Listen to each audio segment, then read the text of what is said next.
Hello guys, তো আজকে আমার বর যেহেতু সন্ধেবেলা বাড়িতে আছে, তো তাহলে চলো কিছু বানানো যাক। স্ট্রিম মোমো তো সবসময় খাওয়া যায়, তো আজকে বানাবো প্যান ফ্রাই মোমো।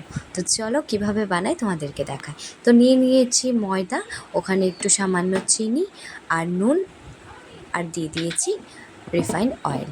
তো এটাকে ভালো করে মিশিয়ে গরম জল দিয়ে অল্প অল্প করে আস্তে আস্তে করে নরম হাতে মেখে নিলাম। ঠিক এমন একটা ডো বানিয়ে আমি সিলভার ফয়েল পেপার দিয়ে ওইটাকে মুড়িয়ে রেখেছি আধ ঘন্টার জন্য। আর এইখানে চপ করে নিয়েছি গাজর, ক্যাপসিকাম, বিনস, বাঁধাকপি আর পেঁয়াজ। এদিকে দিয়েছি রসুনটাকে আমি থেতো করে দিয়েছি, তোমরা চাইলে চপ করেও দিতে পারো। আর এই দিকে দেখো আছে হলো আদা কুচি, মানে আদাটাকে আমি চপ করে দিয়েছি। কড়াইতে সামান্য তেল দিয়ে যা কিছু চপ করা ছিল সব কিছু একসাথে দিয়ে দিয়েছি একটু হালকা ফ্রাই করার জন্য। আর এখানে দিয়ে দিয়েছি একটু নুন।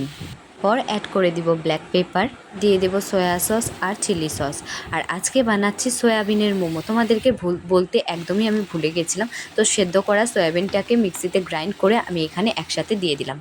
আধ ঘন্টা পর দেখো ডোটা এমনটাই সফট হয়ে যাবে। তো এখন চলো চট করে বেলে ফেলি লুচি। চেষ্টা করবে একটু পাতলা পাতলা করে গোল করে বেলার। তো এই যে দেখো বেলে নিয়েছি, এর ভিতরে পুরটাকে দিয়ে তারপর আমি এটাকে মোমোর শেপ দেওয়ার চেষ্টা করছি। জানি না কতটুকু পেরেছি। তোমরা এক সাইড থেকেও শাড়ির কুচি দিতে পারো, আমি দুই সাইড থেকে শাড়ির কুচি দিয়েছি। তো ঠিক এমনটা হয়েছে।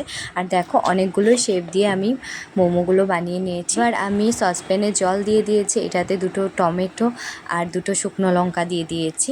আর এই দিকে দেখো মোমোগুলোকে স্টিম করে নামানোর পর কড়াইতে তেল দিয়ে ভেজে নিয়েছি। আবার একটি কড়াই বসিয়ে দিয়েছি, ওটার মধ্যে একটু দিয়ে দিয়েছি বাটারটা মেল্ট হওয়ার পর একটু গরম হওয়ার পর দিয়ে দিয়েছি পেঁয়াজ কুচি। আর সসপ্যানে যে টমেটো আর লঙ্কা, শুকনো লঙ্কাটা আমি দিয়েছিলাম সেদ্ধ হতে, ওইটাকে আমি মিক্সার গ্রাইন্ডারে পেস্ট করে দিয়ে দিলাম এখানে। আর এখানে নিয়েছি soy sauce, chilli sauce, mayonnaise আর সবগুলোকে একসাথে ভালো করে মিশিয়ে নিয়েছি। আর তারপর এইটাকে দিয়ে দেব একসাথে কড়াইয়ে, একসাথে ভেজে নেব। তারপর ফ্রাই মোমোগুলোকে একসাথে কড়াই দিয়ে নাড়াচাড়া করে নামিয়ে নিলেই রেডি আমাদের প্যান ফ্রাই মোমো। এই যে দেখো আমাদের মোমো বানিয়ে রেডি, আর খেতে দুর্দান্ত হয়েছে কি বলবো। তোমরা চাইলে বাড়িতে সহজেই বানিয়ে নিতে পারো প্যান ফ্রাই মোমো রেস্টুরেন্ট স্টাইলে। তো আজকের মতন টাটা, আবার আসছি নতুন একটি রেসিপি নিয়ে।